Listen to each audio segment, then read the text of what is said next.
Hi, welcome to Angela's Anything Show. And today I'm going to be discussing a hot button issue that all YouTubers love to talk about and have drama about, and it seems like it's just taking over the country. We're going to talk about veganism, but I'm not going to talk just generally about veganism.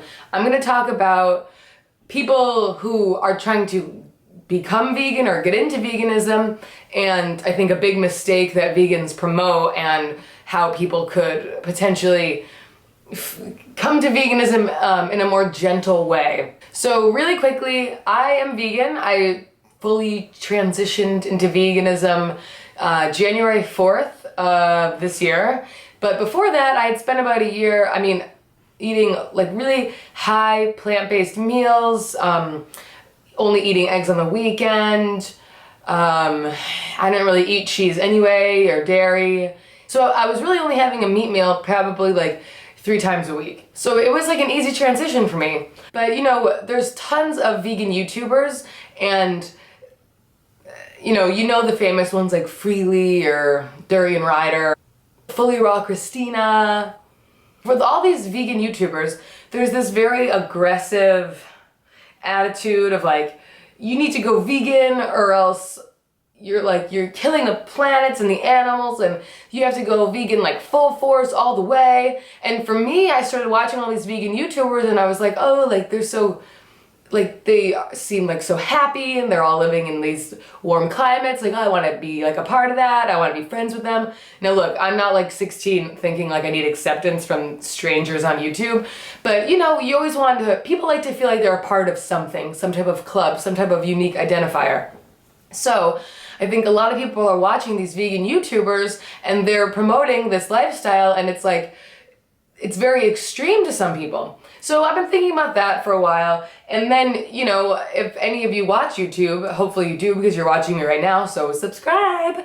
But you've probably heard of Trisha Paytas, the queen of YouTube. She has kind of been involved in the vegan community with like trolling videos for a while, but she did meet Freely in real life recently, and I think it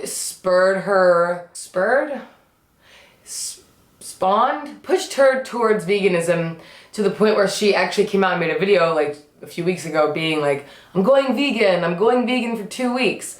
Now, I watched the video and I was like, cool, like that's cool that she's trying that. But in her video, I already knew that it wasn't gonna work because she's saying she has to do it, and she needs to go vegan so she can get skinny for her music video. She just needs to get through the first 2 weeks and then she hears it's not so bad.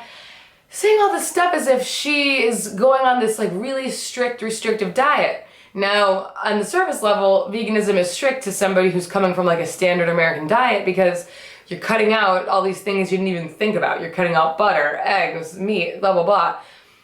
Cheese, which is in every form. Like these, it's not just the actual item, it's like they're incorporated into like every meal in this country, which is so weird. So it is a lot, it's like very extreme. And with any diet, to go from one extreme to the other, you're just setting yourself up for failure. It's so annoying when people do that. Like when somebody goes from being 500 pounds to then being like, I'm doing Atkins and I'm gonna work out 6 times a day. It's like, you can't maintain that. Then you're gonna fail, and you're gonna go right back to where you were, and you're gonna be even more discouraged thinking that you can't do this thing. So that's why when Trisha Paytas made that video, and then I see all these other vegan videos of people being like you gotta do this, like you gotta do that, you gotta cut it all out. Why are we promoting that? Why are we promoting veganism in that way?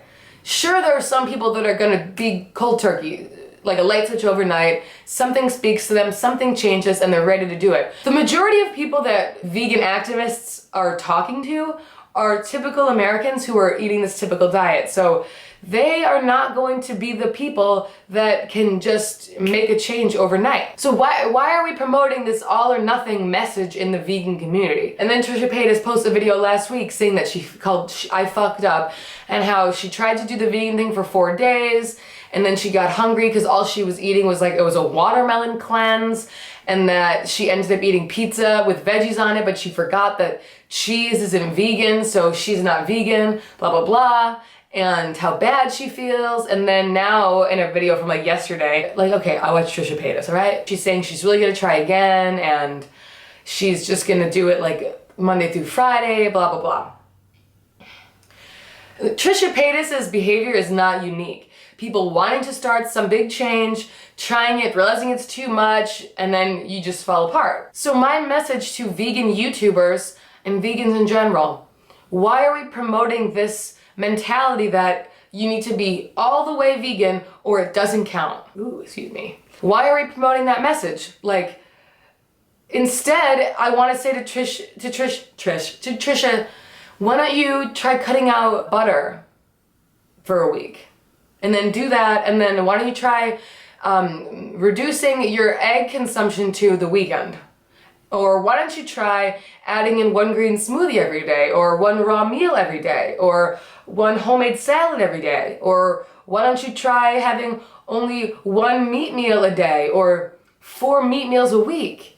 There's so many levels of things you can do to help your health, which when you start feeling better eating that way, then you are encouraged to keep going more and more and take it a little further. And then once you have that connection made, then you say, hey, this is actually benefiting not only me, but it's benefiting the animals, it's benefiting the environment. And then it all goes as a gradual process. Being so restrictive in black and white isn't serving anybody. It's not serving vegans, it's not serving the people that are trying to go vegan, and it's not serving the animals or the earth. Eating less animals kills less animals. Simple as that. Eating less animals creates less animal agriculture. Yeah, ultimately, you want to reduce all this stuff to zero, but that's not realistic and that's never going to happen. If we walk around with that attitude, you're going to get way less accomplished than if somebody had a more gentle voice and said, hey, it's not so hard. Did you know that yogurt you're eating, you can get a substitute? That you can get a substitute that tastes just like it and is coconut based? Or did you know that, what else? Did you know that you can go to Chipotle and get like a dank burrito filled with everything to the point where like the burrito rips open and you can get it with tofu that you can't even taste the difference? I think if we just have a more gentle, understanding approach instead of this really aggro, scary approach where people feel like if I don't follow this to a T, I will be rejected by this community instead of encouraged, then you can have a lot more people go vegan. Like I always say, anything that is too extreme, that you set too high a goal, for most people, they're not going to thrive that way. So obviously I'm a little late on like a Trisha Paytas response video, but if you see this, Trisha, you don't have to be all or nothing. Don't beat yourself up. Do little changes that eventually create big changes, and then you're going to feel motivated by your results and you're going to have success. Obviously it's hard to give up the things, especially when everything's mixed into food. Like, only in America do you need a special label for food that's only vegetables. No other country, I mean, I don't know, there's a lot of countries, but I just feel like here it's like, oh, you're vegan? Yeah, I'm vegan, I just want to eat food that's just what it says. Like, I don't eat green beans with butter. Can I just have green beans? Like, why is that weird? Why do I need a label for that? So I learned a lot from it, and I think by promoting something so strongly black and white, it's like you are discouraging people from maybe being more open-minded and learning about something. It is an adjustment, especially when you like go to a party or a barbecue, but if you want to do something, then you make it work for yourself. And if you slip up, that's okay. You don't have to start all over. Like, I'm not a perfect vegan at all. I mean, I have leather seats in my Subaru. I'm not gonna return my Subaru. It's all about like making the effort, having the knowledge, and like trying. So to anyone that's trying to go vegan out there, ignore all the intensity and like weird drama that you see on vegan YouTube channels. Just try your best, make small changes, and they will add up. And Trisha, like, do your thing, do your best. If you slip up for a meal, you don't have to like then be like, okay, I'm a carnivore again. Well, that was one meal, you know? Every little bit helps. So I've ranted and raved far too long. So thank you for watching this episode of Angela's Anything Show, and I'll see you next time. Goodbye.